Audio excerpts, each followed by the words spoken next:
if Abraham lived in our present time, ఒకవేళ అబ్రహామే మన తరంలో కానీ జీవిస్తే, and God told him, you will have a son, నీకు కుమారుడు కలుగుతాడు అని దేవుడు ఆయనకి వాగ్దానం చేస్తే, if Abraham was in our time, he would really question, is it even possible? మరి మన తరంలో అబ్రహాం గారు ఉంటే అసలు ఇది సాధ్యమేనా అని ప్రశ్నించేవాడేమో. And then he would take out his smartphone and look on ChatGPT. Is it possible to have a baby at this age? మరి వెంటనే తన ఫోన్ తీసి చాట్ జీపీటీకి వెళ్ళి ఈ వయసులో పిల్లల్ని సంతానం కలిగి ఉండడం సాధ్యమా అని ప్రశ్న అడిగేవాడేమో. Then he'll research for 2 hours.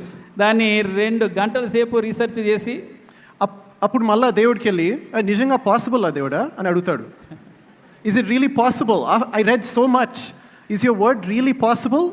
ప్రభా, ఇంతగా నేను దీని గురించి పరిశోధించి చదివాను, అయితే నువ్వు ఇలా చెప్తున్నావు, అసలు ఇది సాధ్యమేనా అని అడుగుతాడేమో. He spent so much time feeding his unbelief and then he asked God, is it possible? అలాగ మనము ఆ చాట్ జీపీ లేకపోతే లోకరీతిగా మనం ఆలోచిస్తూ ఉన్నప్పుడు మన అవిశ్వాసాన్ని మనం బలపరుచుకుంటూ ఆ తర్వాత వెళ్ళి దేవుణ్ణి అడిగినట్టుగా ఉంటుంది. So you have a choice today. Are you going to look in this mirror or are you going to look in the mirror outside? కనుక ఈరోజు మనకున్నటువంటి మరి ఆ తీర్మానం చేసుకోవాల్సింది, దేవుని వాక్యం అనే అద్దంలో మనం చూసుకుంటామా, లేక ఈ లోకము అనేటువంటి అద్దాన్ని మనం అద్దంలో చూసుకుంటామా?